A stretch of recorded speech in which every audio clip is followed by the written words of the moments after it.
So, how do you tell if a powerful feeling is actually genuine? I mean, for us, that's a pretty personal question, right?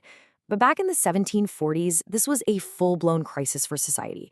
So, today we're going to dive into one thinker's really radical attempt to create basically a field guide for spotting the difference between real and fake faith. And right out of the gate, the theologian Jonathan Edwards lays it all out. See, he believed the biggest threat to real faith wasn't some attack from the outside. No, it was corruption from the inside. You know, when genuine experiences get all mixed up with fake ones until pretty soon nobody can tell the difference anymore. So what exactly was happening that made this whole real versus fake question so incredibly urgent? Well, before we can even get to Edward's solution, we've got to understand the absolute chaos he was trying to solve. Okay, so picture this. The American colonies are right in the middle of this massive spiritual revival, what we now call the First Great Awakening. And it was a time of just incredible passion, mass conversions, huge public displays of emotion. It was wild. But as you can imagine, as that religious fervor grew, so did the chaos. And all that chaos, really, it all boiled down to one single critical question.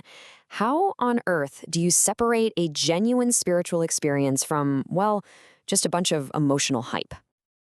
Now, you'd think the obvious answer is to just throw it all out, right? Just reject all that messy emotion. But Edwards, he did the exact opposite. He didn't want to get rid of emotion. He wanted to really, truly understand it. You see, Edwards saw two really dangerous extremes. On one side, you had this cold, rigid religion that was all rules and absolutely no heart.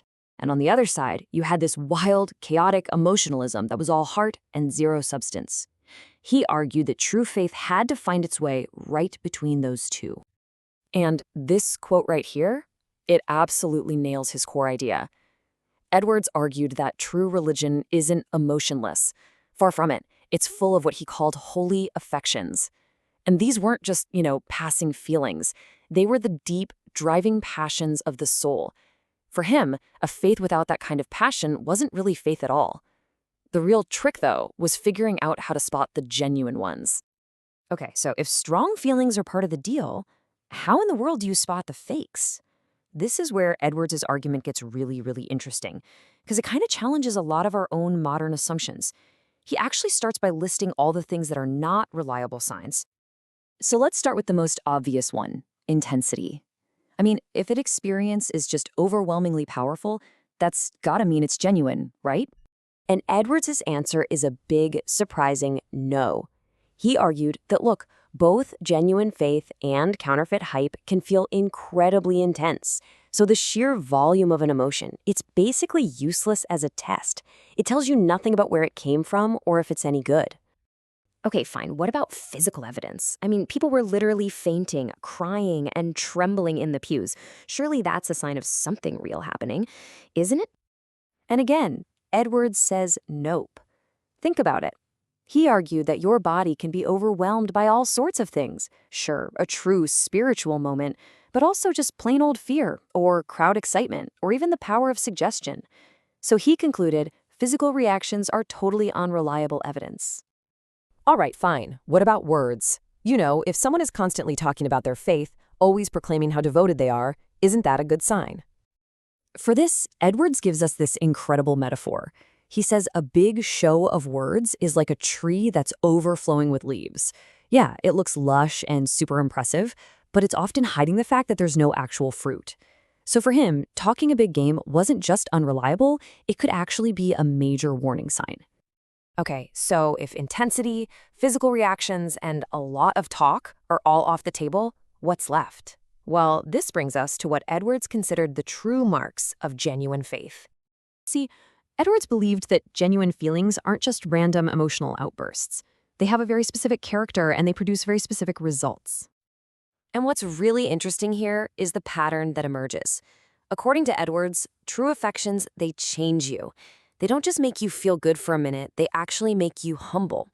They don't just give you a temporary high, they fundamentally change your character over time, making you a more gentle and merciful person. But get this, even these positive signs were, for Edwards, still secondary. He argued that all the evidence, both the good and the bad, all of it ultimately points to one final make-or-break test.